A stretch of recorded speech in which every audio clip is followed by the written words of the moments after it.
안녕하세요. 저는 기업 컨설턴트로 일하고 있는 30대 중반의 여자입니다. 저는 과거에 인생에서 꽤나 큰일을 하나 겪으면서 든 생각이 있는데요. 타인에게 원한을 살 만한 행동을 하면 결국 그게 나에게 다 돌아온다는 것입니다. 다른 사람에게 늘 친절하고 좋은 사람이면 좋겠지만 그게 아니더라도 적어도 크나큰 잘못이나 원한을 살 만한 행동은 하면 안 된다는 것이죠.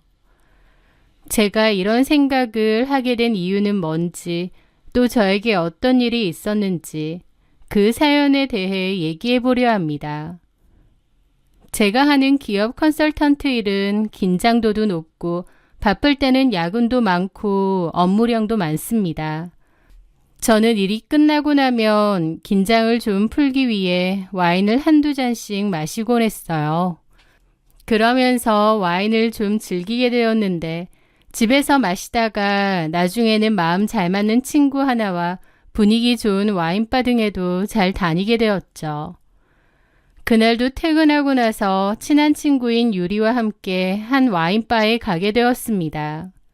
그 친구가 알아온 곳이었죠. 그렇게 둘이서 이런저런 대화를 나누며 와인을 마시고 있었는데요. 어떤 남자가 합석 제안을 하더라고요. 평소 같으면 낯선 남자의 합석 제안을 거부했겠지만 그날은 취기도 살짝 오르고 기분도 들떠서인지 좋다고 했습니다. 그렇게 저와 친구는 처음 본 남자 둘과 합석을 해서 와인을 마시게 되었어요. 그 남자 중 한 명이 자신을 강세준이라고 소개하더라고요. 강세준 씨는 키가 크고 얼굴이 남자답게 잘생긴 편이었는데 수려한 외모와 달리 성격은 좀 쑥스러움이 많고 말수도 적더라고요. 그게 좀 의외라고 생각했지만 또 한편으론 술자리에서 처음 보는 여자들이랑 자연스레 합석까지 할 정도면 이 남자들 선수 아닌가? 라는 생각도 좀 있었습니다. 그렇긴 해도 어쨌든 친구와 저도 가볍게 술자리를 즐겼던 것 같아요. 그러면서 자연스레 서로 어떤 일을 하느냐 얘기도 나왔는데 강세준이 자기는 이비인후과 의사라고 하더라고요. 저는 그러시구나 하면서도 솔직히 말하자면 100% 그 말을 믿은 건 아닙니다. 처음 보는 사람들이었고 우연히 합석하게 된 술자리일 뿐이잖아요. 여자들에게 잘 보이려고 좋은 직업으로 거짓말을 하는 것일 수도 있다고 생각했어요. 어쨌든 저와 제 친구는 솔직하게 직업을 얘기했고 그날 이런저런 대화를 하며 술자리를 마무리했습니다. 그런데 강세준이 자신의 명함을 주면서 제 명함도 줄 수 있냐고 하더라고요. 강세준 명함에는 정말 이비인후과 의사라고 되어 있었습니다. 진짜 의사였나? 생각하며 제 명함도 주었습니다. 그런데 다음 날 강세준에게서 연락이 왔더라고요. 그렇게 연락을 하게 되었는데 강세준 하는 말이 저한테 한눈에 반했답니다. 저랑 친구가 원래는 그런 데 가서 다른 여자들하고 합석하고 그러지 않아요. 그런데 정은 씨가 너무 제 이상형이라서 제가 친구한테 합석 좀 얘기해보라고 부탁을 한 거였습니다. 라고 하면서요. 제가 그렇게 예쁘거나 잘난 외모도 아닌데 저보고 한눈에 반해서 그랬다고 하니 신기하기도 하고 또 좀 기분이 묘하더라고요. 어쨌든 그날을 계기로 강세준과 저는 연락을 주고받게 되었고 만나기도 했습니다. 강세준은 아는 선배의 병원에서 페이닥터로 있다고 했고요. 어쨌든 직업도 좋고 젠틀한 사람이었고 강세준과 저는 좋은 감정을 가지고 잘 만나오게 되었습니다. 만날수록 너무 괜찮은 사람이라고 생각했습니다.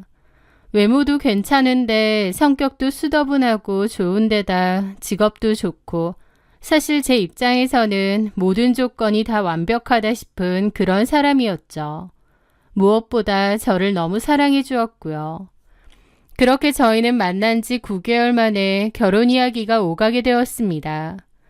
그렇게 결혼 준비를 슬슬 시작하면서 하루는 강세준이 혼자 살고 있다는 집에 놀러 가게 되었어요. 그런데 강세준은 잠깐 급하게 병원에 가봐야 될 일이 생겼다고 했습니다. 길게는 아니고 잠깐만 갔다 와야 된다고 하면서 저보고 집에 잠깐만 좀 있을 수 있냐고 하더라고요. 저는 당연히 있을 수 있으니 편하게 갔다 오라고 했습니다. 강세준은 저보고 혼자 영화라도 좀 보고 있으라면서 말을 하고 급하게 나갔죠. 저는 처음엔 거실에 좀 앉아 있다가 좀 무료하더라고요. 그래서 그냥 별 생각 없이 방 쪽으로 들어가 보았습니다. 방에는 강세준이 자는 침대 하나랑 책상, 그리고 서랍이 있었어요. 그런데 서랍 제일 아래 칸에는 졸업 앨범들이 있더라고요. 그걸 보는데 너무 궁금한 겁니다. 남자친구의 졸업 사진이라니 한 번쯤 보고 싶잖아요. 그래서 저는 고등학교 졸업 앨범과 대학교 졸업 앨범을 꺼내서 보게 되었죠. 그런데 처음에 쭉 찾아보는데 강세준이라는 이름이 없는 거예요. 뭐지? 싶어서 다시 보는데 역시나 없더라고요. 그런데 이름이 아니라 얼굴로 찾아보니 강세준이 있는 겁니다. 그런데 얼굴은 강세준이 맞는데 이름은 강세준이 아니었고 강종민이라고 되어 있었습니다. 고등학교 앨범도 마찬가지고요. 강세준이 아니라 강종민이었네. 그럼 개명을 한 건가 싶더라고요. 강세준에게서 개명을 했다는 얘기는 들어본 적이 없었기에 좀 의아했죠. 어쨌든 그렇게 저는 앨범을 다시 넣어두고 거실로 돌아왔는데 마침 강세준이 돌아왔더라고요. 많이 기다렸지. 미안해. 괜찮아. 뭐 하고 있었어? 아, 나 사실 자기 졸업 앨범 좀 구경하고 있었어. 그런데 자기 개명했어? 강세준이 아니고 강종민이던데? 개명은 왜 한 거야? 그런데 그 순간 강세준 눈빛이 확 변하더니 저를 확 쳐다보는 겁니다. 저도 그 순간 좀 당황했죠. 앨범을 왜 봐? 어? 아, 저는 자기도 없는데 방에 들어가서 앨범을 본 사실 때문에 강세준이 기분 나쁜 줄 알았습니다. 아무리 결혼을 앞둔 사이고 연인 사이라고 해도 개인 프라이버시가 있는데 내가 실수했구나 싶었죠. 미안해. 그냥 별 생각 없이 방 구경 들어갔다가 있어서 함부로 들어가면 안 되는데. 아니, 그런 게 아니라 그러면서 뭔가 분위기가 좀 이상해졌죠. 강세준은 가만히 있다가 다시 웃으면서 저한테 그러더라고요. 미안해. 내가 너무 정색했지. 아니야. 내가 실수한 거지 뭐. 결혼 앞둔 사이에 볼 수도 있는 건데 내가 좀 너무 그랬네. 미안해. 강세준은 다시 예전의 그 다정한 얼굴로 돌아와 저에게 사과를 하더라고요. 그러면서 개명 얘기를 하는 겁니다. 개명은 사실 좀 이유가 웃긴데 뭔데? 우리 엄마 때문에 했어. 어머님 때문에? 우리 엄마가 실은 사주 같은 거 좀 좋아하시거든. 강종민이라는 이름이 나한테 엄청 안 좋다고 개명을 해야 된다고 하셨어. 아, 그러셨구나. 실제로도 강종민이라는 이름 때문에 살 때 건강도 많이 안 좋았고 죽을 뻔한 위기도 여러 번 있었거든. 어머, 정말? 그래서 엄마가 좀 알아보셨던 것 같아. 뭐 미신이라고 해도 그런 거 아예 무시할 만한 것도 아니잖아. 그럼 어머님 입장에선 더욱 그러셨겠지. 그래서 개명을 한 거였구나. 근데 대학교 졸업할 때까지도 강종민이던데. 그럼 졸업하고 나서? 학교 졸업하고 나서 레지던트 시절에. 아, 그렇구나. 실은 내가 개명 전 얘기하는 걸 안 좋아해. 미신이나 사주 이런 걸 맹신하는 건 아닌데 강종민이었을 때 이래저래 좀 안 좋았거든. 강세준으로 이름 바꾸고 나서 다 좋아진 것도 있고 강종민이라는 이름이 거론되는 걸 별로 안 좋아해. 그래서 아까도 내가 좀 예민했었나 봐. 그렇구나. 나도 앞으로는 그 이름은 얘기 안 하도록 할게. 고마워 자기야. 강종민이라는 개명전 이름을 처음 말했을 때 확 변하는 강세준의 눈빛이 기억에 남기도 하고 좀 쎄하기도 했지만 이유를 듣고 나니 이해가 됐습니다. 강세준은 강종민이라는 예전 이름을 특히나 안 좋아하는 것 같았기에 저도 앞으로 굳이 개명전 이름에 대해서는 거론하지 않겠다고 생각했죠. 그런데 운명의 장난이었는지 아니면 조상신이 저를 도운 건지 그 일이 있고 2, 3주 정도 지났을 때였습니다. 저도 강세준도 일이 좀 있었기에 카페에서 나란히 앉아 각자 노트북으로 일을 좀 하고 있었어요. 그런데 남친이 화장실 간다고 잠깐 자리를 비운 틈이었습니다. 갑자기 카페 와이파이가 끊겼는지 제 노트북이 안 되는 거예요. 그래서 남친 노트북도 끊겼는지 잠깐 확인을 한다고 마우스를 움직였는데 꺼져 있던 화면이 켜졌습니다. 그런데 메일함이 화면에 나왔어요. 아마 강세준이 좀 전에 메일함을 확인하다가 자리를 비운 모양이었죠. 그런데요. 그 메일함에서 저는 아주 이상한 메일 하나를 보게 되었습니다. 그 제목이요. 강종민 네가 그렇게 잠수 타면 내가 못 찾을 줄 아냐? 이 쓰레기 자식아. 였거든요. 강종민이라는 강세준의 옛날 이름이었고 그 제목이 너무 살벌하더라고요. 이게 뭐지 싶던 차에 강세준이 돌아왔고 저는 일단 모른 체를 했습니다. 남친은 아무렇지 않게 돌아와서 이런저런 일을 했죠. 저도 겉으로 티는 안 냈지만 속으로는 그 메일이 뭐지? 계속 신경 쓰이더라고요. 그래서 나중에 남친이 담배 때문에 다시 잠깐 자리를 비웠을 때 재빠르게 메일함을 들어가 봤습니다. 그런데 1시간도 안 되는 그 사이 그 메일은 사라져 있더라고요. 혹시나 해서 휴지통으로 들어갔더니 그 메일이 있는 겁니다. 강세준이 휴지통에 버린 것이었죠. 자극적인 제목을 써서 클릭을 유도하는 스팸 메일일까? 그런데 이름을 어떻게 알았지? 복잡한 기분으로 그 메일을 클릭해보게 되었습니다. 그런데 거기에 적혀있는 내용이 꽤나 충격적이었습니다. 강종민, 네가 내 동생 죽여놓고 어디로 도망갔는지 모르지만 나는 반드시 너 찾아낼 거다. 내 동생은 죽은 원한이 내 꿈에 매일 나타나서 울부짖는다. 그렇게 숨어버리면 다 끝인 줄 알겠지? 매일매일 불안함과 지옥 속에서 어디 살아봐라 라고 적혀 있었습니다. 너무 섬뜩하고도 무서운 내용이었죠. 딱 봐도 스팸 메일 이런 것도 아니고 한철민이라는 평범한 이름의 남자가 보낸 메일이었습니다. 저는 잠시 고민하다가 그 메일을 보낸 남자의 메일 주소를 제 폰으로 찍었어요. 그리고 남친이 돌아오기 전에 다시 휴지통에 그 메일을 버렸죠. 남친은 담배 때문에 자꾸 자리를 비워서 미안하다면서 아무렇지 않게 돌아왔고 저도 겉으로는 티내지 않았습니다. 하지만 속으로는 가슴이 쿵쾅쿵쾅 뛰고 도대체 그 메일이 뭘까 너무 이상하더라고요. 그 저는 수많은 고민 끝에 메일을 보냈던 한철민 씨에게 메일을 보내기로 했습니다. 그냥 무시하기에는 너무 찝찝한 내용이었거든요. 한철민 씨의 메일로 나는 강종민이라는 남자와 약혼을 앞둔 사이다. 우연히 그쪽이 보낸 메일을 보게 되었고 고심 끝에 메일을 보내게 되었다. 라고요.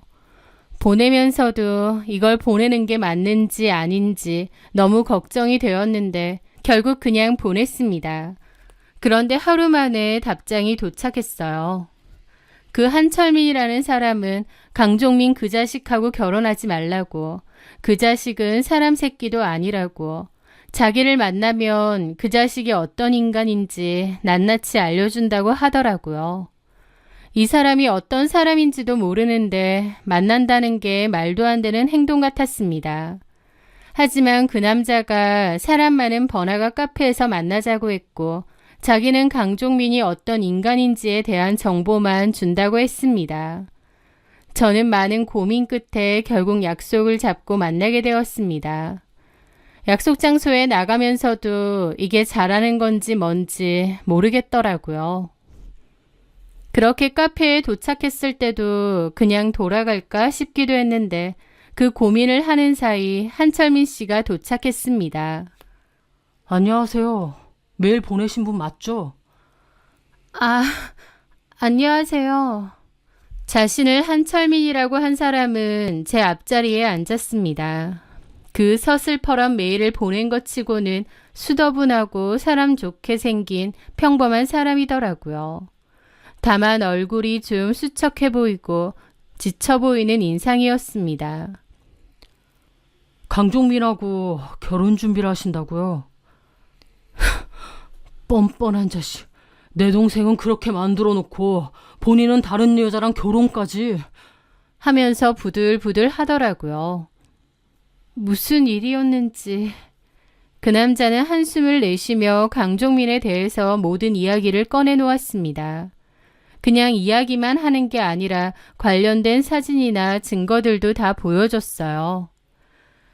저는 그 충격적인 얘기를 듣게 되면서 남친이 왜 강종민에서 강세준으로 이름을 바꾼 건지 알게 되었습니다.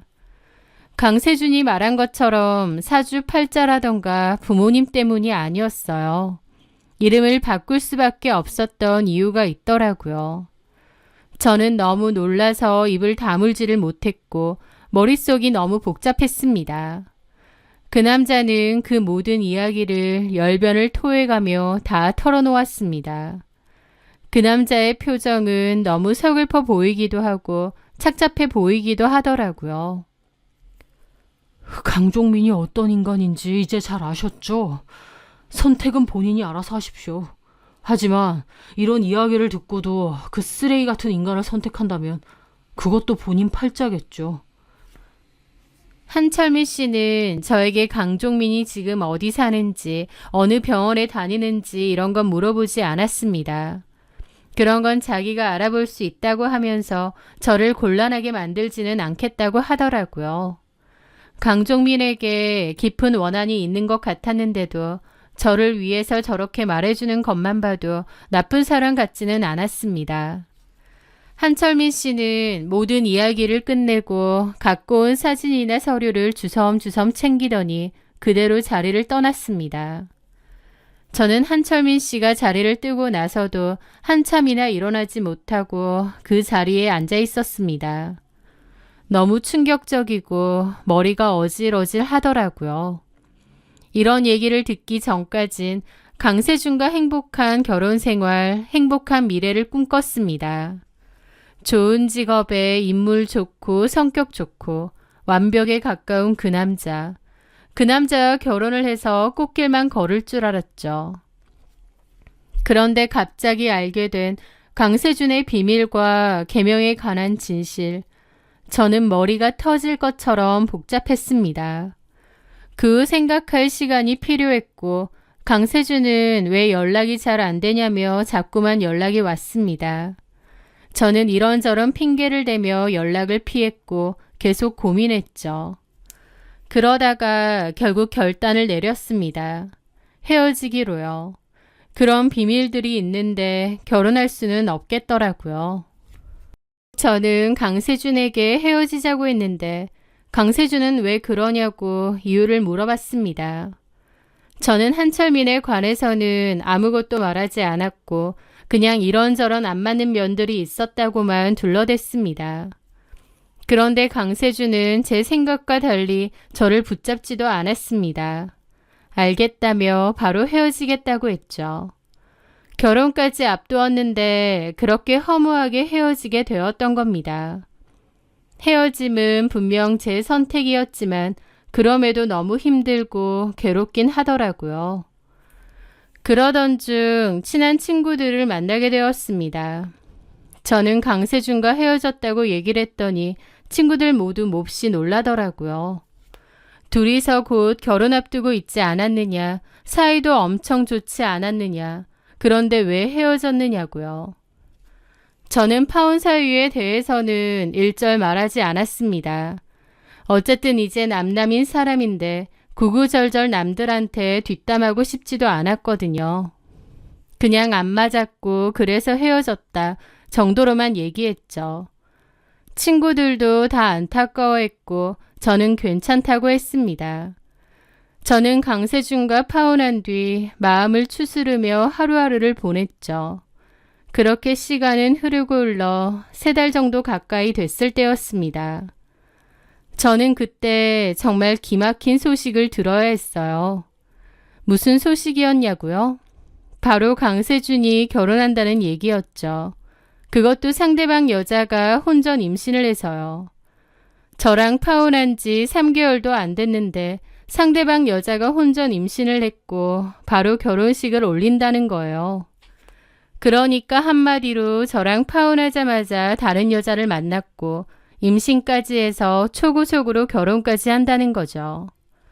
와, 그 얘기를 듣는데 얼마나 어처구니가 없던지 막 헛웃음이 절로 나오더라고요. 저랑 만나고 있을 때 이미 양다리였을 가능성도 정말 크다고 생각했습니다. 이래서 내가 헤어지자고 했을 때 쿨하게 헤어진 건가 싶어서 어처구니가 없더라고요. 그런데 진짜 어이없는 건 뭔 줄 아시나요? 바로 강세준과 결혼한다는 그 여자가 제가 아는 사람이라는 거예요. 제 친구 최유리였죠. 그때 처음에 강세준을 만났던 와인바에서 같이 합석했었던 제 친구 말이에요.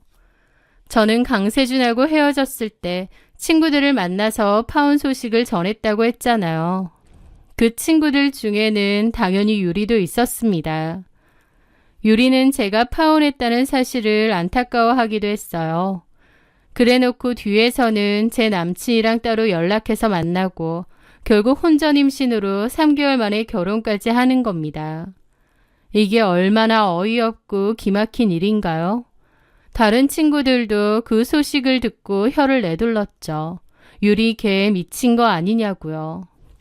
제가 파혼했다고 하자마자 앞에서는 위로하는 척하고 뒤에서는 바로 제 남친에게 연락했다는 거잖아요. 진짜 미친 거 아니냐고 다 욕을 하더라고요. 다른 친구들도 너무 황당해하고 유리 결혼식에는 아무도 안 가겠다고 했습니다. 제가 가지 말라고 한 게 아니라 친구들이 너무 싫다며 안 간다고 한 거죠. 그런데 최유리가 저한테 전화해서는 황당하게도 따지는 겁니다. 네가 다른 애들한테 내 결혼식 가지 말라고 했니? 뭐라고? 그래. 너랑 사귀었던 세준 씨랑 나랑 결혼한다니까 네가 황당한 건 당연히 이해해. 그런데 너랑 헤어지고 나서 만난 거야, 세준 씨랑 나랑. 너는 그게 말이 된다고 생각하니? 왜 말이 안 돼? 너 내가 파혼했다는 얘기 듣자마자 강세준한테 연락한 꼴이잖아. 강세준이 너한테 먼저 연락했을 리는 없고 네가 연락한 거지? 아니, 세준 씨가 먼저 연락 왔어. 네가 갑자기 파혼하자고 해서 너무 힘들다고 했고 그냥 친구로서 위로해주려고 만났다가 서로 좋아진 것뿐이거든. 소설 쓰고 있네. 뻔히 다 보이는데 그러고 싶니? 그리고 너랑 강세준이 언제부터 친구였어? 나 원래 세준 씨랑 친구였어. 그게 아니라 강세준 의사라고 하니까 네가 호시탐탐 노리고 있었던 건 아니고 그러다가 나랑 헤어졌다고 하니 얼씨구나 해서 연락한 거겠지. 뭐라고? 야, 너 말 다 했어?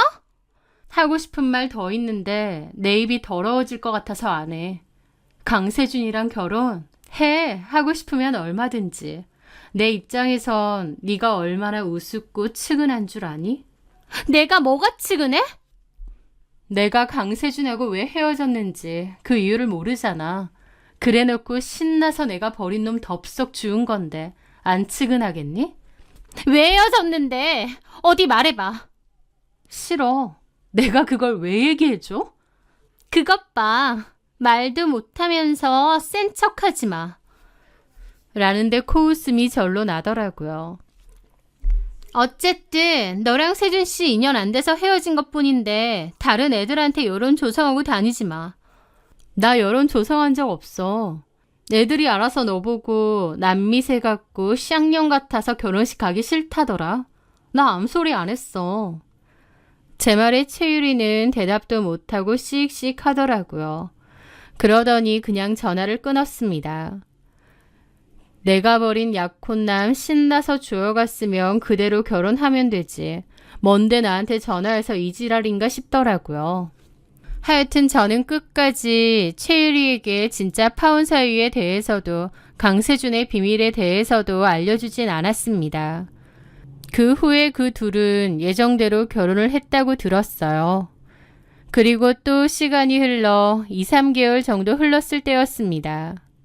살면서 다시는 최유리도 강세준도 안 보고 살고 싶었는데 공교롭게 카페에서 최유리를 만나게 되었어요. 최유리는 그새 배가 조금 부른 상태더라고요. 저는 아는 체 하기 싫어서 그냥 무시했는데 최유리가 먼저 아는 체를 하는 겁니다. 제가 앉아있는 테이블에 와서 마음대로 앉더라고요. 저는 어이가 없어서 쳐다봤죠. 잘 지냈니? 여기 앉지 말고 좋은 말 할 때 가. 우리 서로 얘기할 사이 아니잖아. 이미 결혼했는데 이렇게 차갑게 나올 필요 있어?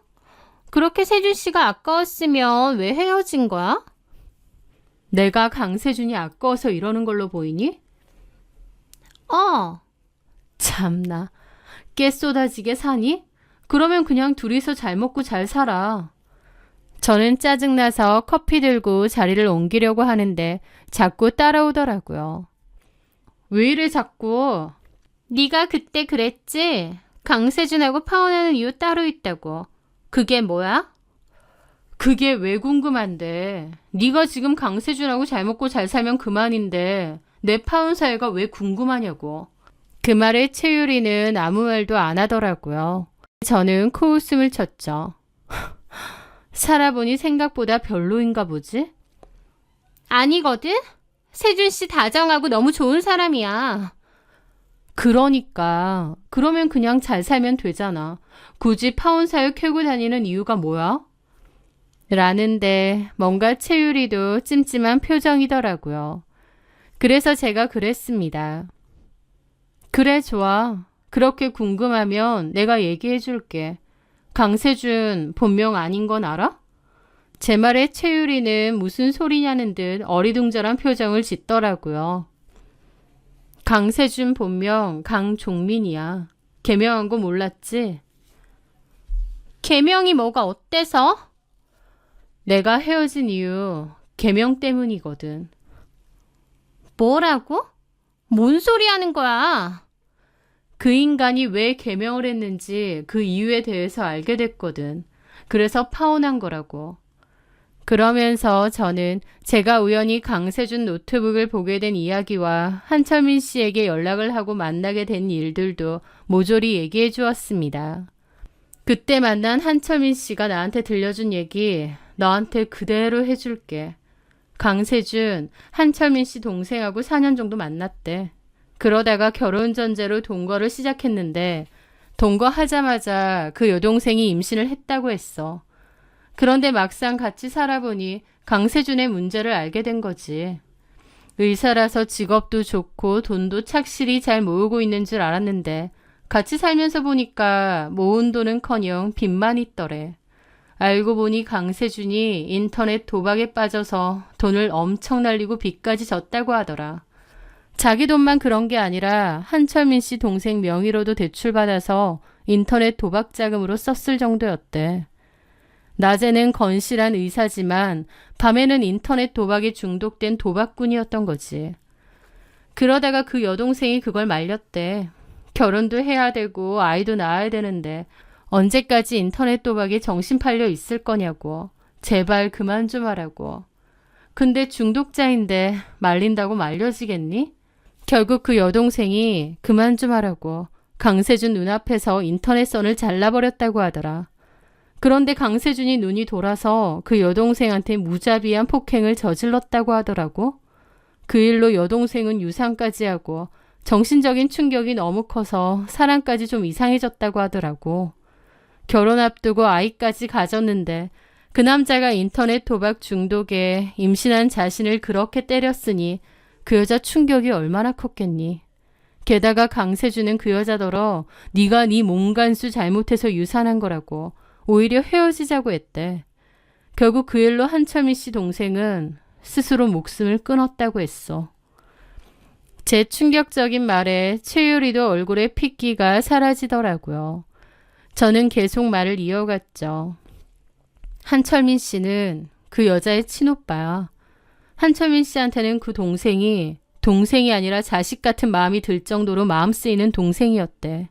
그런데 결국 여동생이 그렇게 가버리니 얼마나 사무치고 화가 나겠어. 결국 강세준이 근무하는 병원 앞에서 피켓 시위를 했다더라고. 그 일로 난리 나고 인터넷에도 글이 올라가서 소문이 다 난 모양이야. 강종민이라는 이름은 사방팔방 다 퍼진 거지. 그 때문에 강세준은 그 병원 그만두고 도망치듯 잠적을 한 거고 아마도 그 후로 강세준이라는 이름으로 개명을 한 것 같아. 한철민 씨는 개명한 사실까지는 모르는 것 같고 나도 그때는 그냥 얘기 안 했어. 하여튼 한철민 씨는 죽이고 싶을 만큼 강세준한테 원한이 엄청 커. 이게 바로 내가 강세준하고 헤어진 이유야. 이 이야기를 듣고 파혼했는데 네가 그 인간을 신나서 주워간 거야. 알겠니? 당연히 최유리는 제 말을 안 믿었습니다. 말도 안 되는 소리라고 그 말을 어떻게 믿느냐고요. 저는 한철민 씨가 관련된 사진들이며 서류도 다 보여줬다고 죽은 한철민 씨의 동생 사진도 봤다고 했죠. 어쨌든 최유리는 말도 안 된다고 자기는 안 믿겠다고 강세준을 믿겠다고 하더라고요. 저는 자리에서 일어났습니다. 믿든 안 믿든 너 알아서 하라고. 네가 하도 궁금해하니 얘기해 준 것뿐이라고. 그리고 살면선 다시 마주쳐도 아는 체 하지 말자고 했습니다. 그렇게 자리를 떴고 고개를 돌려보니 최유리가 심각한 표정으로 가만히 앉아 있더라고요. 제가 모든 얘기를 다 해줬음에도 최유리는 딱히 그 후에도 강세준과의 관계를 끝낸 것 같지는 않았습니다.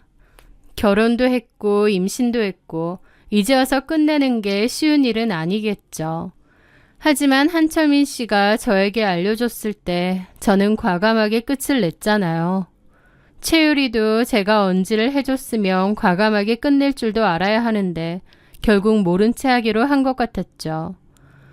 그리고 그 후 저는 한철민 씨에게 강세준이 개명을 했다는 사실과 근무하는 병원도 알려주었습니다. 그래도 한철민 씨 덕분에 그 쓰레기를 피했는데 저도 한철민 씨에게 최소한의 도움은 돼야겠더라고요. 그런데 제가 얘기해주니 한철민은 이미 다 조사해보고 안다고 하더라고요. 어쨌든 그렇게 시간이 흘렀는데 그 후에 그 이야기를 들었습니다. 최유리가 결국 1년도 되지 않아 이혼을 했다는 얘기를요. 친구들도 최유리랑 인연을 다 끊어서 무슨 일 때문에 이혼을 한 건진 자세히는 모르지만 어쨌든 최유리도 강세준의 밑바닥을 봤던 거겠죠. 그러니 제가 강세준의 비밀을 알려줬을 때도 믿지 않겠다고 했는데 뒤늦게 이혼을 했겠나요? 똥인지 된장인지 먹어보고 알게 된 거겠죠.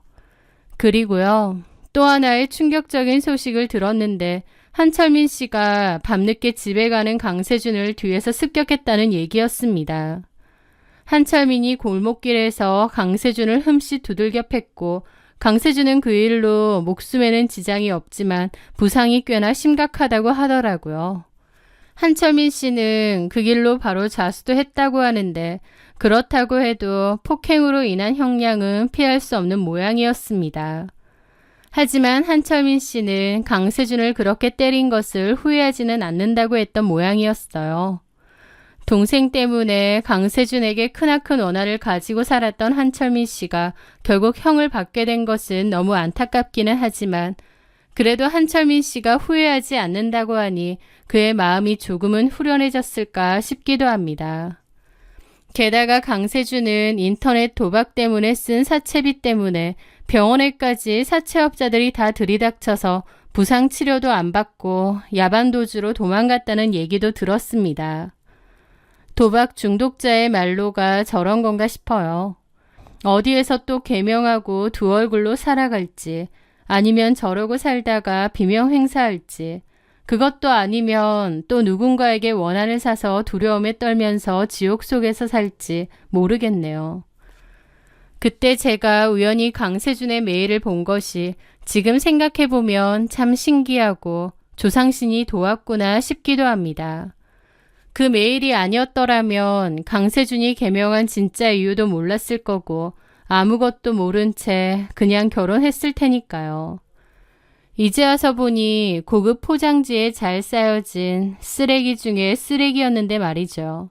그리고 그 쓰레기의 포장지만 보고 제 친구는 냉큼 주워갔다가 식겁을 한 거고요.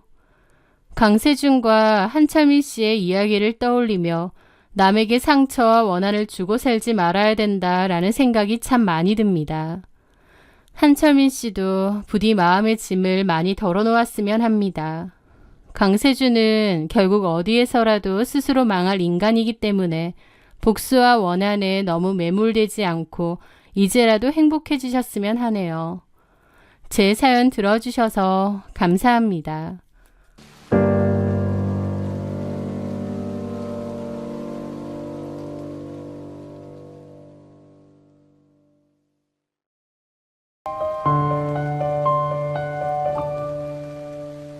안녕하세요.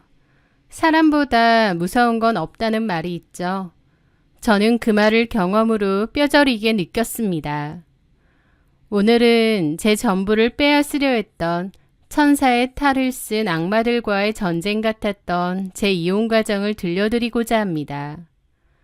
저는 태어나면서 엄마와 바로 이별을 해야 했습니다. 어릴 때부터 몸이 약하셨던 엄마는 저를 낳으시다 심각한 난상 끝에 결국 세상을 떠나셨다고 해요. 한순간에 아내를 잃은 아빠는 엄마에 대한 사무치는 그리움과 지켜주지 못했다는 미안함에 제가 태어난 후에도 한동안 폐인처럼 지내셨다고 했습니다. 그래서 저는 한참이나 친할머니 손에서 자랐는데요. 아빠는 제 얼굴에서 엄마의 모습이 보여 차마 저를 제대로 안아보지도 못하고 매일 밤 엄마의 유품을 끌어안고 우셨다고 하더라고요. 저희 아빠는 엄마를 무척 사랑하셨고 엄마가 너무 허망하게 돌아가신 것을 받아들이지 못했다고 하셨죠. 그래서 할머니는 그때 아빠까지 잘못될까봐 노심초사할 정도였다고 했습니다. 하지만 하늘에서 보다 못한 엄마가 저를 지켜주시려고 아빠의 꿈에 나타나셨던 것 같아요. 어느 날 아빠의 꿈에 엄마가 나타나 내가 없으니 내 몫만큼 우리 아이를 많이 사랑하고 아껴주고 지켜달라고 당부하셨답니다. 아빠는 그 꿈을 깨고 나서 몇 시간이나 펑펑 울었다고 했습니다. 그리고 내가 이렇게 계속 살면 안 된다는 걸 깨달으셨대요. 그 후 아빠는 폐인 생활을 접고 완전히 새로운 사람이 되셨습니다. 아빠는 저를 품에 안고 눈물을 흘리며 맹세하셨다고 했죠. 돌아가신 엄마 몫까지 다해서 가장 행복한 아이로 키우겠다고요. 그 약속을 지키기 위해 아빠는 정말 많이 노력하셨습니다. 제게 엄마의 빈자리를 느끼지 않게 해주시겠다 다짐하신 것 같았고 정말로 그 약속을 최선을 다해 지켜주셨거든요.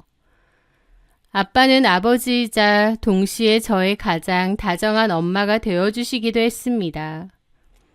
아빠는 바쁜 와중에도 늘 저를 1순위로 생각하셨어요.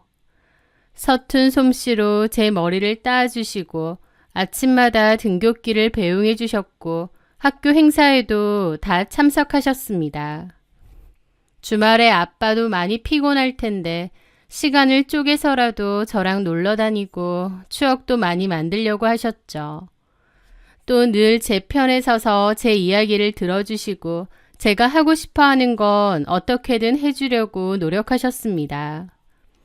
아빠는 원래 대기업의 엔지니어였는데요. 야근이 정말 많은 직종이었거든요. 저와의 시간을 좀 더 많이 보내기 위해서 그리고 좀 더 나은 생활과 미래를 위해서 창업을 결정하셨습니다. 아빠는 시간을 쪼개고 밤을 새워가며 전자제품에 들어가는 정밀 전자부품을 개발하고 만드셨어요. 저에게는 최고의 아빠의 역할을 그리고 제가 잠든 깊은 밤에는 집 가까이 구한 작업실에서 밤늦도록 연구하고 개발을 하셨죠. 아빠는 굉장히 똑똑한 사람이었고 능력도 정말 좋으신 분이었습니다. 그리고 무엇보다 정말 쉴 새 없이 열심히 사신 분이에요. 어렸을 때는 막연하게 우리 아빠 정말 멋있다, 최고다 라고 생각했는데요. 지금 생각해보면 얼마나 아등바등 악착같이 사신 건지 아빠 생각만 해도 눈물이 납니다. 엄마도 없이 남겨진 딸에게 부족함 없으려고 노력하시고 또 개인 사업을 성공시키려고 잠을 줄여가며 노력하시고 젊은 날에 너무 못 쉬고 고생만 하신 탓에 나중에 건강이 좀 안 좋아지셨던 건가 생각하면 지금도 가슴이 찡하네요. 어쨌든 아빠가 개발한 작은 부품은 국내 대기업의 러브콜을 받게 되었습니다. 그리고 회사는 점차 성장해 나가다가 나중에 제가 커서 대학에 들어갈 때쯤엔 아빠의 회사는 탄탄한 IT 부품 소재 기업으로 거듭나 있었죠. 회사가 그렇게 큰 규모는 아니지만 탄탄하고 품질 좋은 회사로 유명했습니다. 사람들은 아빠를 능력 좋고 카리스마 넘치는 경영인으로 기억했지만 제게 아빠는 학교에서 힘든 일은 없었냐, 요즘은 뭐가 되고 싶으냐 따뜻하게 물어봐주는 가장 고마운 가족이었죠. 아빠는 회사를 열심히 키운 이유도 결국 저 때문이라고 했습니다. 제가 부족함 없이 크길 원했고 또 이 모든 게 저에게 튼튼한 뿌리가 되었으면 하셨대요. 저는 그런 아빠의 지극한 사랑 덕분에 부족함 없이 자랐습니다. 당연히 엄마가 그립기도 하고 얼굴도 제대로 못 본 엄마가 때로는 너무 사무칠 때도 있었죠. 하지만 그만큼 아빠가 노력해 주셨기 때문에 오히려 저는 운이 좋은 사람이다 라는 생각을 많이 했던 것 같아요. 그렇게 저는 대학을 졸업했고 취업 준비를 하려고 했는데요. 그 전에 아빠가 졸업 선물로 미국 일주 여행을 갈 수 있게 해주신다고 했습니다. 취업 준비 전에 좀 더 넓은 세상을 보고 오라고 하신 거죠. 아빠의 선물로 저는 꿈에 그리던 미국 일주 여행을 떠나게 되었습니다. 그런데 보스턴 쪽에서 한 남자를 만나게 되었어요. 그 남자가 바로 제 인생을 송두리째 뒤흔든 전 남편 최진혁입니다. 한 카페에서 주문 실수와 작은 분쟁이 있었는데 그 남자가 도와줬고 그걸 계기로 대화를 나누게 되었습니다. 그는 자신은 보스턴대를 다니는 유학생이라고 소개했죠. 저희는 타국에서 만난 인연으로 자연스럽게 가까워졌습니다. 그 남자는 자기 집 형편이 그리 좋지 못해 사실 미국 유학은 큰 사치였다고 하더라고요. 하지만 욕심이 있었기에 이렇게 온 거라고 하면서 자기는 엄청 가난한 유학생이라고 했습니다. 하지만 반드시 성공해서 부모님께 효도하고 싶다고 했는데 그 야망이 큰 사람이었죠. 저는 그런 그의 모습에서 오직 저 하나를 위해 모든 것을 바쳐 회사를 일군 저희 아빠의 젊은 시절을 보았습니다. 그래서 더 끌렸는지도 모르고요. 여행을 마치고 한국으로 돌아온 후에도 저희의 인연은 계속되었고 저희는 자연스럽게 장거리 연애를 시작했습니다. 후에 그 남자는 미국 유명 회사에 취업도 했다는데 저를 위해서 모든 걸 정리하고 한국으로 들어오고 싶다고 했어요. 저도 그 남자에 대한 마음이 너무 깊어졌기에 한국으로 왔으면 했고요. 그 귀국한 그 남자는 저에게 바로 프로포즈도 했습니다. 제가 너무 그리웠고 하루라도 빨리 결혼을 하고 싶다는 거였죠. 그 남자는 저를 위해 미국에서의 경력도 다 포기하고 왔기에 미안함과 동시에 나에 대한 사랑이 참 크구나 깨달았던 것 같아요. 저는 아빠께 이 모든 이야기를 다 말씀드렸고 아빠는 그 남자의 열정과 사랑에 감탄하셨습니다. 그래서 결혼식에 관련된 비용을 다 아빠가 내주셨어요. 그 남자에게도 또 시부모님께도 아빠가 그러셨죠. 아빠가 원하시는 건 그저 저의 행복이라고, 저를 많이 아껴주고 사랑해주면 그것만으로도 바라는 게 없다고 진심으로 신신당부하셨죠. 그렇게 결혼도 했습니다. 그리고 남편은 한국에서 들어갈 회사를 구하려고 했는데 그때 어머님이 그러시는 거예요. 우리 진혁이가 사돈 어른 회사에 들어가서 일을 배우면 어떻겠니? 우리 진혁이 미국에서 공부도 많이 했고 다른 사람도 아니고 똑똑한 사이가 옆에 붙어서 사업 도와드리면 아버지도 엄청 든든하지 않겠어? 라고요. 남편은 자신의 전공이 있긴 하지만 저희 아버지를 위해서 그런 건 다 포기하고 아빠의 회사에 입사했으면 하더라고요. 아빠 밑에서 일 제대로 배우면서 저와의 안정된 삶을 꾸려가고 싶다고 하면서요. 아빠는 그런 남편을 기특해 하시면서도 한 가지 약속을 받으셨습니다. 나는 낙하산은 용납 못하는 사람이네. 회사에서 살아남는 건 자네 몫이야. 나는 자네를 사이라고 특별 대우하지 않을 걸세. 남편은 저희 아빠의 뜻이 뭔지 너무 잘 알겠다고 하면서 저희 아빠께 누가 되지 않게 열심히 하겠다고 약속했습니다. 그렇게 남편은 저희 아빠의 회사에 들어갔어요. 그리고 결혼 5개월 만에 제가 임신을 하게 되었죠.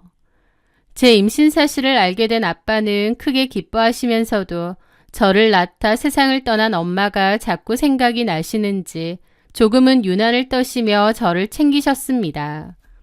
몸에 좋다고 하는 건 다 가져다 주시고 나중에 제가 아이를 낳으면 아빠가 다 키워줄 거라는 얘기도 하셨죠. 저한테 그랬듯이 제 뱃속의 아이에게도 얼마나 넘치는 사랑을 주실까 생각했습니다. 그런데 그런 행복도 너무 지나치면 누군가 시샘하는 걸까요? 아이를 출산하고 2년 정도 지났을 때였습니다. 어느 날 밤 걸려온 전화 한 통에 저는 세상이 무너지는 경험을 해야 했습니다. 그 전화는 바로 아빠가 갑작스러운 심근경색으로 돌아가셨다는 병원에서 걸려온 전화였거든요. 제정신이 아닌 상태로 아이는 친구에게 맡기고 남편과 병원으로 달려갔습니다. 가면서도 이게 꿈인지 뭔지 분간이 안 되고 믿기지가 않더라고요. 돌아가셨다는 얘기를 들었음에도 믿지 않았고 제가 병원에 도착하면 아빠가 저를 기다리고 계실 거라는 착각까지 있었습니다. 하지만 도착해보니 아빠는 이미 돌아가신 후였습니다. 건강하신 아빠였고 또 뒤늦게라도 건강을 생각해야겠다며 신경을 많이 쓰셨어요. 그랬기에 전혀 예상조차 못한 너무 갑작스러운 상황이었습니다. 예상도 못했기에 아빠의 임종조차 지키지 못했던 거죠. 너무 기가 막히고 하늘이 무너지는 것 같은 슬픔이 뭔 줄 알겠더라고요. 저는 그 자리에서 고꾸라졌고 병원에서 정신을 다시 차렸습니다. 남편은 이러다가 저까지 잘못되겠다며 안타까워했죠. 저는 아빠의 죽음을 받아들이기 힘들었습니다. 그래서 바로 장례식을 준비하겠다는 남편을 말렸습니다. 우리 아빠 죽은 거 아닌데 무슨 장례식이냐고요. 오열했다가 다시 쓰러지고 오열했다가 쓰러지고를 반복했죠. 저에게는 우주나 다름없던 아빠가 그렇게 돌아가셨다는 게 도무지 믿기지가 않고 헤아릴 수 없는 충격과 두려움이 몰아치더라고요. 저는 아빠의 장례도 하면 안 된다고 말리면서 아무것도 할 수 없었습니다. 아빠의 장례식을 해버리면 정말 아빠의 죽음을 인정하는 것 같아서 도저히 할 수가 없었어요. 그때 제 옆을 지키던 남편이 제 손을 잡으며 말하더라고요. 은서야, 너무 갑작스럽고 힘든 건 알겠지만 정신 차려. 아버님을 저렇게 계속 놔둘 순 없어. 우리 아빠 안 죽었어. 그런데 무슨 장례식이야. 은서야, 너무 갑작스러운 거 이해하고 나도 지금 이게 무슨 상황인가 싶어. 근데 계속 저렇게 아버님을 놔둘 순 없잖아. 주변 사람들한테 알려야 되고 절차도 밟아야 되고. 저는 목 놓아 한참을 울었습니다. 이미 돌아가신 아빠를 장례식도 없이 계속 저렇게 놔둘 순 없다는 남편의 설득에 결국 장례를 결정했습니다. 남편이 모든 준비를 도왔고 저는 제정신이 아닌 상태로 아빠 사진만 끌어안고 있었죠. 아무리 생각해도 믿기지가 않아서 그냥 멍하게 계속 있었던 것 같아요. 남편은 회사분들, 주변 지인들과 친척들에게도 연락을 다 돌렸습니다. 시부모님도 한달음에 오셨죠. 어머님, 아버님이 막 저에게 위로를 해준답시고 무슨 얘기를 한참이나 하셨는데 넋이 나가서 기억도 안 납니다. 그렇게 거의 제정신이 아닌 상태로 장례식장에 있었어요. 영정 사진 속 아빠를 보며 하염없이 울고 또 고꾸라졌다가 또 울고 계속 반복이었습니다. 그렇게 아빠의 장례 마지막 날이었습니다. 저는 아빠의 영정 사진을 하염없이 보다가 작은 방에서 잠시 잠이 들었는데 눈을 떠보니 시간이 늦었고 남편도 안 보이더라고요. 그런데 갑자기 숨이 잘 안 쉬어지고 가슴이 너무 답답해지는 거예요. 저는 가쁜 숨을 내쉬며 일단 일어나 밖으로 나갔습니다. 컴컴하고 조용한 장례식 주차장을 바라보며 아빠가 이제 없다는 사실을 어떻게 받아들여야 하나라는 생각도 하고 허망하게 돌아가신 아빠가 너무 안타깝기도 하고 복잡한 기분이었습니다. 저는 깊은 한숨을 내쉬며 다시 빈소로 돌아가기 위해 무거운 발걸음을 옮겼습니다. 그렇게 조용한 복도를 지나가는데 문득 장례식장 화장실 근처에 있는 휴게실에서 시부모님이 나누는 대화 소리가 들려왔어요. 어머님, 아버님인가 싶어서 걸음을 멈췄죠. 무슨 두런두런 얘기하는 목소리였고 처음에는 무슨 대화인지 몰랐습니다. 그런데 가만 대화를 들어보니 뭔가 이상하더라고요. 시부모님의 목소리에는 슬픔이나 걱정 대신 감추지 못하는 흥분과 탐욕이 가득 차 있었거든요. 그럼 이제 저 회사가 통째로 우리 진혁이 손에 들어오는 거잖아. 아휴 세상에 이게 다 무슨 복이야. 조용히 해. 괜히 누가 들으면 어쩌려고. 왜 이렇게 사람이 경거망동해? 아휴 아는데 우리 아들이 이제 사장님 된다고 생각하니 좋아서 그러지. 저는 제 길을 의심했습니다. 갑작스레 아버지를 잃은 저를 위로해 주시고 같이 눈물까지 글썽여 주셨는데 뒤에서는 저런 이야기를 하시는 거예요. 우리 조카 요즘 놀고 있는데 회사에 자리 하나 주라고 해야겠다. 진혁이한테 말해서. 사실 사도는 너무 깐깐해서 취업 부탁하는 건 말도 못 해봤잖아. 이제 우리 아들이 사장할 건데 뭐. 그들의 대화를 듣는 동안 저는 차가운 복도 벽에 등을 기댄 채 숨도 쉴 수 없었습니다. 시부모님이 저에게 했던 위로가 전부 거짓이라는 사실이 드는 순간 저희 아버지의 죽음이 시부모님께는 큰 기회라는 걸 안 순간 너무 기가 막혔고 화가 났고 또 슬프기도 했습니다. 내가 이제 진짜 혼자 덩그러니 남겨졌다는 사실을 여전히 깨달은 기분이었거든요. 저는 그 자리에 주저앉아 소리 없는 눈물을 흘려야만 했습니다. 그날 시부모님의 그런 대화를 엿들었지만 저는 화낼 기운조차 없는 상황이었어요. 그래서 일단 모른 채 했습니다. 그리고 제가 어리석었던 거기도 하지만 시부모님의 생각일 뿐 남편의 생각은 아니라고 믿었던 것 같아요. 시부모님은 내 생각과 달리 탐욕적이고 아들을 위해 저런 소리까지 하시지만 내 남편은 시부모님과 생각이 다르다, 저렇게 생각하지 않을 거다라고 믿었던 것 같아요.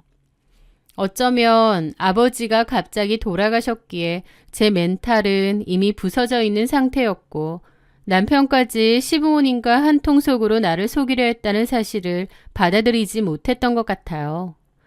그 사실마저 받아들이면 저는 정말 혼자 남겨진 기분이 들 거고 못 견딜 것 같아서요. 그래서 아무 소리도 하지 않고 일단은 아빠의 장례를 끝냈습니다. 발인까지 모두 끝냈고 집으로 돌아왔어요. 한동안 저는 깊은 슬픔에 빠져 있었고 남편은 그런 저를 걱정하고 위로했죠. 남편이 저에게 보여주는 모습은 진심 같았기에 그때 시부모님이 나눈 대화에 남편은 전혀 연관이 없을 거라 믿었습니다. 아니, 믿고 싶었습니다. 그렇게 시간이 좀 흘렀고 아빠가 생전에 작성하셨던 유언장이 있다고 담당 고문 변호사가 찾아왔습니다. 아빠는 원래도 준비성이 철저하신 분이었기에 늘 어떤 상황들을 대비하셨고 건강하셨을 때도 유언장을 미리미리 준비를 해두셨다고 했거든요. 변호사가 유언장에 관한 내용을 알려주는 자리에 시부모님도 함께했죠. 대표님은 본인 소유의 회사 주식 전부와 모든 경영권, 그리고 모든 부동산을 사위인 최진영님에게 상속한다고 유언장을 작성하셨습니다. 따님께서 사회생활을 별로 못 해봤고 세상 물정도 어둡다 보니 아들처럼 아끼던 사위에게 넘기시겠다고 판단을 하신 것 같아요. 그 내용을 듣는 순간 저는 아무 생각도 할 수 없었습니다. 아빠가 모든 걸 다 제 남편에게 물려준다고 하셨던 거예요. 얼떨떨했는데 남편이 갑자기 아주 과장된 몸짓으로 자리에서 벌떡 일어났습니다. 그러더니 변호사님, 이게 무슨 말입니까? 제가 어떻게 장인어른의 재산을 다... 아닙니다. 저는 받을 수 없습니다. 이 모든 것은 당연히 딸인 은서의 것이죠. 남편의 반응에 어머님, 아버님도 당황해서 그러시더라고요. 아니, 사돈어른께서 깊은 뜻이 있으셔서 그런 건데 네가 왜 그러냐? 그럼 어련히 많이 고민하시고 내린 결정이실 텐데. 남편은 계속 자기가 어떻게 이걸 받느냐고 손사래를 쳤고 시부모님은 쩔쩔 매면서 저희 아빠의 생전 뜻을 받아들여야 된다고 했습니다. 그 사이에서 정작 딸인 저는 아무 말도 하지 않고 있고 자기들끼리 북치고 장구치고 하더라고요. 남편의 행동도 너무 과장되고 이상하게 느껴지긴 했습니다. 하지만 한편으론 남편이 정말 저에게 미안해서 저러는 줄 알았어요. 저는 그 소란 속에서 그저 멍하니 앉아있을 수밖에 없었습니다. 그때까지도 무언가 잘못되었다는 걸 느꼈는데 멘탈이 다 부서지고 제정신이 아닌 상태였습니다. 그래서 반박할 기력조차 없더라고요. 남편은 그 후 저에게 눈물까지 글썽이며 말했습니다. 장인어른이 자기를 이렇게 믿어줄 줄 몰랐다면서, 장인어른이 얼마나 저를 걱정하시는지 누구보다 잘 안다면서 장인어른의 뜻을 잘 받아들이겠답니다. 그러면서 장인어른과의 약속대로 장인어른이 그렇게 하셨듯 저와 아이를 자기 목숨보다 소중하게 여기고 지켜주겠다고 하더라고요. 분명 말만 들으면 감동적이어야 되는데 제 기분은 전혀 그렇지 않았습니다. 자꾸만 남편이 연기를 한다는 생각이 들었거든요. 눈물까지 글썽이며 제 손을 붙잡고 저렇게 말했는데 이상하게도 그 손이 뱀처럼 차갑고 끈적하게 느껴지더라고요. 어쨌든 그렇게 유언장대로 저희 아빠의 회사와 재산은 남편의 것이 되었는데요. 남편이 저에게 했던 그 약속들은 저희 아버지의 재산을 넘겨받자마자 산산조각 났습니다. 한순간에 회사의 사장이 된 남편과 그런 아들을 등에 업은 시부모님이 저를 함부로 대하기 시작하셨거든요. 그 전까진 저를 어려워하셨던 시부모님이었는데 아버지가 돌아가시고 나서부터는 저에게 정말 함부로 대하기 시작하더군요. 어머님은 그전에는 그런 적이 없으셨는데 이제부터라도 명절을 제대로 해야 된다며 갑자기 명절 전날 저를 부르셨습니다. 그리고 여태까지는 제대로 못했지만 이제라도 제사며 명절이며 제대로 해야겠다면서 저한테 명절 음식을 준비하라고 하셨죠. 산더미같이 쌓인 재료를 다듬고 전부치고 허리도 못 펴고 일을 하는데도 어머님은 집에서 이런 일 안 해본 티 내느냐고 구박을 하시면서 마음에 안 들어 하셨어요. 아휴, 너는 왜 이렇게 손이 야물딱지지 못하니? 손에 물 한 방울 안 묻히고 커서 그런 거야? 아니면 엄마가 없어서 제대로 배운 게 없는 거야? 딱 봐도 우리 진혁이만 고생이다. 시어머니는 팔짱을 낀 채 제 옆에 서서 사사건건 트집을 잡고 잔소리를 퍼부었습니다. 저는 그런 잔소리를 들으며 하루 종일 쪼그려 앉아 일을 해야 했고 눈치가 보여 쉬지도 못했습니다. 어머님의 너무나도 달라진 태도가 눈물나게 서러웠지만 뭘 어떻게 해야 할지도 모르겠더라고요. 다음 날이 명절이니 어머님은 집에 갔다가 일찍 오라고 했습니다. 그날 파김치가 돼서 집에 돌아갔는데 남편은 쿨쿨 자고 있더라고요. 그리고 다음 날 명절 때 시댁에 다시 갔는데 남편은 바로 피곤해서 좀 쉬겠다면서 자기가 예전에 쓰던 방으로 들어가 자는 겁니다. 어머님은 우리 아들이 회사 경영하느라 이래저래 얼마나 바쁘고 고단하겠느냐며 푹 쉬라고 하고 저한테는 당장 일 안 하고 뭐 하냐고 뭐라고 하시더라고요. 저희 아빠가 계셨을 때만 해도 시부모님도 또 남편도 결코 저에게 이런 식으로 대한 적이 없습니다. 오히려 엄청 어려워하고 손에 물 한 방울 못 묻히게 하시고 하지만 아빠 돌아가셨다고 한순간에 저에 대한 모든 행동이 180도 달라지더라고요. 그 후에도 어머님은 저를 구박하려 하셨어요. 남편은 그 모든 상황을 방관했고 제가 힘들어하면 오히려 제가 예민하다는 듯 말했습니다. 그런 일들이 반복되며 저는 깨달았습니다.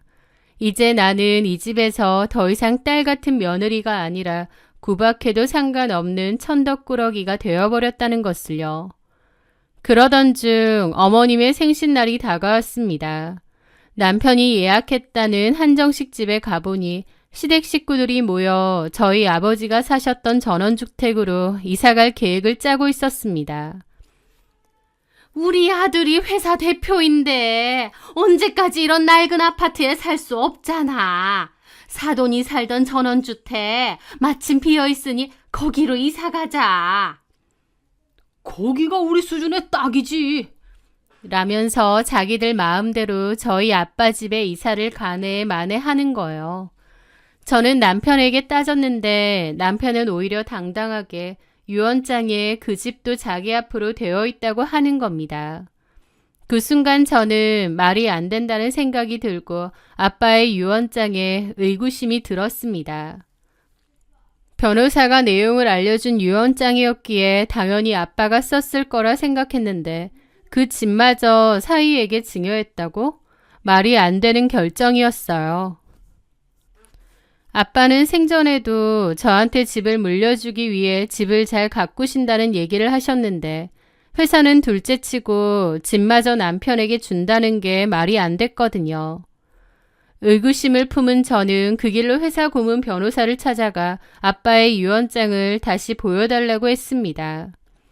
변호사는 당황하며 이미 확인 절차가 다 끝나지 않았느냐, 이제 와서 왜 그러시느냐 했지만 저는 다시 보겠다고 했습니다.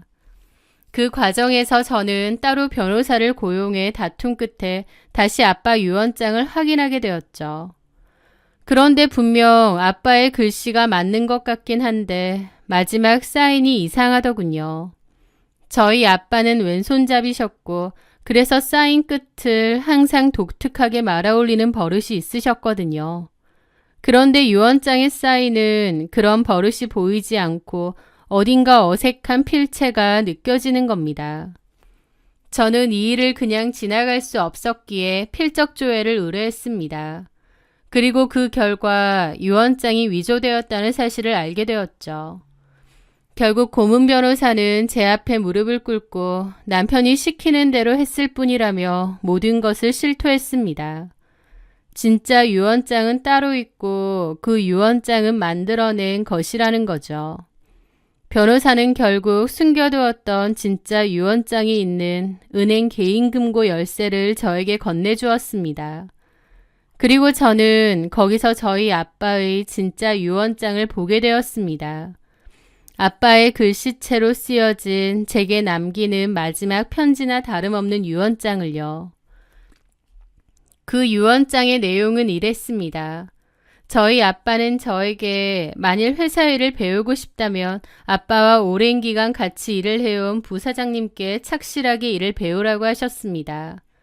하지만 그게 아니라면 회사는 전문 경영인에게 맡기고 저는 제가 하고 싶은 일을 하면서 인생을 행복하게 살았으면 하셨어요.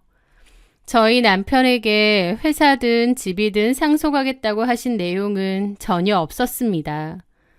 저는 아빠의 진심이 담긴 유언장을 끌어안고 한참을 소리내어 울었습니다. 왜 진작 그 말도 안 되는 유언장을 의심해보지 않았나 후회가 되더라고요. 그 사이 아무것도 모르는 시부모와 남편은 저희 아빠 집으로 이사를 갔습니다. 가짜 유언장과 진짜 유언장의 존재를 파악하게 된 저는 곧장 저희 아빠의 집을 찾아갔습니다. 이미 시부모님이 살고 계신 저희 아빠의 집을요. 시부모님은 이사를 가면서 물건까지도 새로 샀는데 그것도 심지어 회사 법인카드로 산 것들이었습니다. 저는 그들 앞에 이제는 제 편이 된 고문 변호사와 함께 나타났습니다. 그리고 남편에게 저희 아빠의 진짜 유언장을 내밀었죠. 남편은 진짜 유언장의 얼굴이 새하얘져 굳어버렸고 아무것도 모르는 어머님은 유언장을 받아들고는 내용을 읽더니 말도 안 된다며 북북 찢어버렸습니다. 당연히 사본을 들고 온 것인데 그 행동이 너무 가짜고 어이없더라고요. 그거 찢는다고 가짜가 진짜가 되진 않아요. 개망신 당하고 싶지 않으시면 우리 집에서 당장 나가세요. 그리고 법적인 책임도 물게 될 겁니다. 그리고 저는 남편에게도 말했습니다. 당신 유언장 위조가 얼마나 큰 죄인지 모르나 봐. 그리고 내가 알아보니까 그동안 우리 아빠 회사 돈도 잘도 빼돌렸더라. 페이퍼 컴퍼니까지 만들면서 아주 제대로 사기치려고 했어. 네가 그러고도 인간이야? 우리 아빠가 당신한테 어떻게 했고 내가 당신한테 어떻게 했는데 이런 식으로 사기를 쳐? 이제 모두 법으로 처리하자. 당신이 저지른 짓이 얼마나 엄청난 짓들인지 깨달을 시간이야. 그제야 사태 파악이 된 건지 그 집 가족들은 제 바지가랑이를 붙들고 한 번만 봐달라며 빌기 시작했습니다. 남편은 저희 아이까지 들먹이며 없던 일로 하자고 사정했죠. 하지만 이게 없던 일이 되겠나요? 회사 고문 변호사를 매수해 유언장을 조작할 엄청난 생각을 하다니 미쳐도 단단히 미친 거죠. 미국까지 가서 유학하고 왔다더니 가서 무슨 사기치는 법을 배우고 온 건지. 그날 그들은 저희 아빠의 집에서 쫓겨나듯 짐을 뺐습니다. 그리고 그날 저는 제 변호사와 함께 법원으로 향했습니다. 더 이상 망설일 이유도 그들을 용서할 마음도 없었기 때문입니다. 속전속결로 그들을 법의 심판대에 세웠습니다. 저는 시부모와 남편에게 사문서 위조, 횡령, 배임 혐의로 형사고소를 진행했고 이혼 소송도 같이 진행을 했어요. 물론 그들의 일을 봐준 고문 변호사까지요. 법원에서 그들은 끝까지 뻔뻔했습니다. 남편은 장인어른께서 평소 저를 아들처럼 아끼셔서 생전에도 제게 모든 것을 맡기실 의사가 충분히 있으셨다는 말도 안 되는 주장을 펼쳤고, 어머님은 며느리가 슬픔에 빠져 제정신이 아닌 상태에서 오해를 한 것이라며 저를 몰아가려 했습니다. 하지만 그들의 추악한 연기는 제가 제출한 진짜 유언장과 필적 감정 결과 그리고 모든 죄를 자백한 변호사의 증언 앞에서 산산조각이 났습니다. 판사님은 그들의 죄질이 매우 나쁘다며 혀를 내두르셨죠. 결국 이혼 소송은 물론이고 모든 재판에서 저는 승소했습니다. 남편은 사문서 위조, 횡령, 배임 등의 혐의가 모두 인정되어 감옥에 가게 되었죠. 시부모님 역시 공모 혐의로 벌금형을 선고받고 시부모가 그나마 살고 있던 그 작은 아파트마저 팔아 회사에 끼친 손해를 배상해야 했습니다. 모든 것이 정리된 저는 저희 아빠의 집에서 제 딸아이와 함께 다시 살고 있습니다. 아빠의 회사는 그 분야에 대해서 잘 알고 있는 전문 경영인을 고용하여 일을 전적으로 맡기고 있고 저는 제 전공을 살려 제 개인 사업을 하고 있습니다. 아빠가 그러셨던 것처럼 저도 제 힘으로 뭔가를 이뤄내보고 싶었거든요. 육아에 개인 사업까지 하루가 24시간이 모자랄 정도로 정신이 없지만 하루하루 보람을 느끼며 더 나은 미래를 꿈꾸고 있습니다. 가끔 곳곳에 녹아있는 아빠와의 추억에 눈물이 날 때도 있지만 제 옆에서 제잘거리는 딸아이를 보면 다시 힘을 얻곤 해요. 저는 앞으로 저희 아빠가 그러셨듯 제 딸아이를 위해 그리고 저를 믿어주는 사람들을 위해 최선을 다해 열심히 살 겁니다. 지금까지 제 이야기 들어주셔서 감사해요. 모두 행복한 날만 되시길 진심으로 바라겠습니다.